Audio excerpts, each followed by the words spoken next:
Joins us now on the Farm Bureau phone line. Ole Miss this weekend, couple of wins over Virginia Commonwealth. The Saturday game was completely canceled because of rain and frigid temperatures. Rebels did get 2 wins, also won their midweek game against Arkansas State. Mike Bianco joins us right now. Coach, appreciate, as always, your time. Pretty good week, 3-0 on the week. Obviously, you would have liked to have played 4 games, but not able to get that. What'd you take away from it? We continue to swing the bats well, and we continue to put innings, together. And, it's been a really great start, for our offense. And, not necessarily a surprise, but one that, as a coach, makes you feel good that every inning we seem to put pressure on the opposing team, and that's been a good thing. I thought we pitched it a little bit better. I thought Derek competed really hard on Friday night. It's just, to be honest with you, Richard, the weather has just been brutal. And I don't know, since we got back in January, if Derek Diamond has thrown under 45 degrees. It's really amazing. Or thrown a pitch above 45 degrees. So I guess it's a better way of saying it. And so it's kind of hard, but to judge that, and but we're going to know a lot more about ourselves because I think we played 14 games in the next 19 days. The weather, obviously, today was much better, and we'll continue to get better throughout. So we'll get to see more pitching. So I know you have a rule about not talking about cold and not using that word. and I know it's primarily about mindset and mental approach. But in reality, it does have an effect. It was just miserable on Friday. I guess it was a little bit better yesterday. Good thing you didn't try and play on Saturday. What is the physical effect, even if you're able to get past it mentally? No, and you're right. It's really mentally because, what I tell the kids all the time is, we don't control the weather, and if we start the game and we play it, somebody's going to win and somebody's going to lose. We can talk about how cold it is or how damp it is or how hot it is or how windy, the wind blowing in, blowing out. These are things that are all out of our control, and so I'd rather focus our energy on something that's going to help us win. And, let's take pride in as bad as the temperatures may be or the conditions may be, let's be mentally tougher than the other team. But you're exactly right. At some point it's tough. It's sometimes when it's really raining and like on Wednesday night against Arkansas State, got to the point where I thought both pitching staffs had a lot of trouble throwing the ball to strike zone because their uniforms, because we've been playing in the rain for so long, their uniforms are so wet it's just hard to grip the ball. So the conditions certainly can affect the game and affect the performances.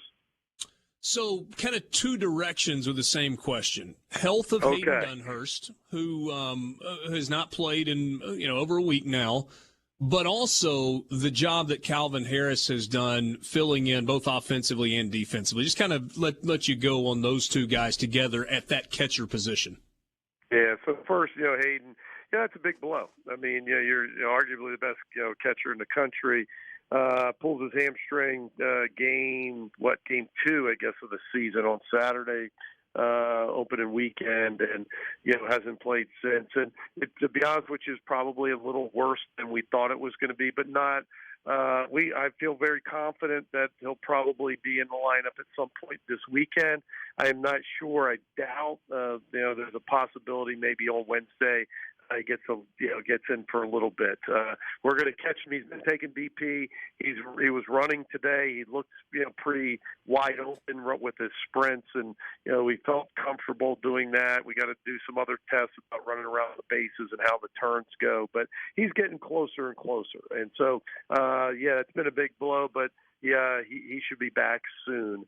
And what happened was you put in another high school All-American in Calvin Harrison, and he's been terrific. It's easy to look at the statistics offensively. He's hitting over 500.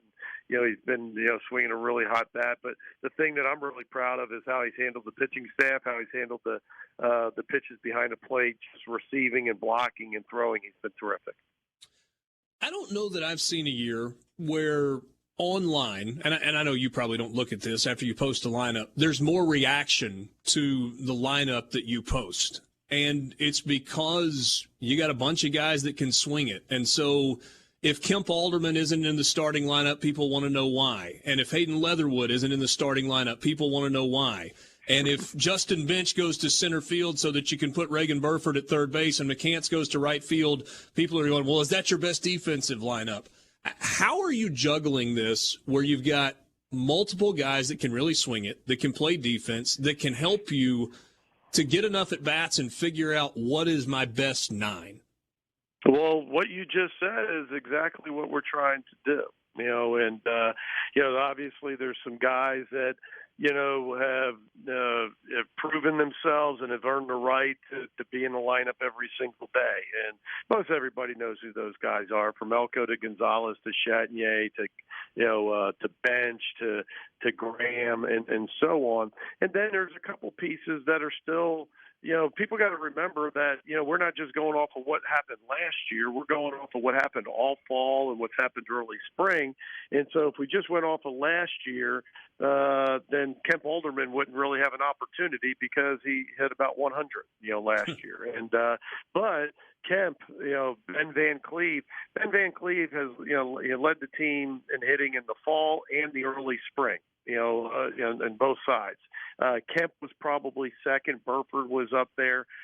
Leatherwood had just an average fall in spring, but we believe he's a big piece of this offense. And so, we're trying to find the right mix of defense and which guys are going to be able. And you can only do that by playing different people. I mean, that's part of the rotation, and so we're trying to come up with that rotation, as you said. So when we started against Auburn, we have the best nine out there, but that it's fluid. It always is. Rarely is the lineup ever going to be locked in the same nine guys in the same order, because there's going to be times where certain guys are playing better than others. There's going to be guys sometimes when somebody's banged up, and you need to be able to work some other guys in there to have some different options. I mean, this has been about as steady of a lineup as we've had, even though maybe with Burf and Leatherwood, a couple guys switching positions. But I mean, you're right. I don't read the replies to the tweets, but I mean, my God, I don't know if you can be as solid with 7 or 8 guys every single day. I mean, I think we're doing pretty good. You ever had a nose guard hit a home run for you before? No, but that was a neat moment for Ty, and just excited for him. And I laughed walking into breakfast that morning, into the team meal. I said, it's amazing, isn't it, to get a standing ovation just to step up to your first at bat? And he said, yeah. And I said, well, wait till you hit a home run. Didn't know that home run was going to be about 3 hours away. But he's such a good kid. He's worked real hard. It was fun to watch. What's the balance for him going forward with spring football, 2 or 3 weeks away from starting, and yet here he is contributing for you a little bit on the diamond?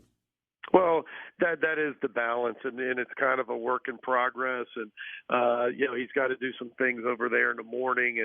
But they've been great. Coach Kiffin and his staff have been great through the years with Plumlee and Ely to give them as much freedom as they need over here. But we also got to remember against Ty. I'm so excited. I'm excited that he not only got in, but he was able to make it a neat moment. But we also have to understand that this kid's only played baseball. He's only had a handful of bats over the last 2 years. Because of COVID, because of the torn ACL last year in high school, he hasn't played a lot of baseball. And so again, he's got a long ways to go. Ty knows that, but it's neat to see him get off to a good start. I know you like the group you've got defensively, but 11 errors through 6 games, a little uncharacteristic for one of your teams. How do you clean that up? Well, I think there's when you look at defense, especially when you look at 11 errors through this point, you're either not very good defensively, which could be one of the answers, or the focus has to be better. We have to kind of get a little more focus, more laser focus, because some of the errors have been stupid. Some of them have been because we got some guys in late, like Ty missed the ball from Peyton in the 9th inning, I think on Friday night. And so, some of it's that, and some of it's just, not ready, watching fundamentally the ball into your glove. And some of them have been some tough errors where, they could have gone either way and they didn't. There was an error the other night that somebody ran in front of Jacob and he lost the ball. It's an error. It's 100% an error, but he lost the ball. And rather than say we're bad defense, because I said a week or so ago on your show that I think we're good defensively, I'll go with we got to get a little more focused defensively. That sounds good. Mike, thanks for your time. Big week coming up. Always appreciate the visits on these Mondays, and we'll talk to you next week.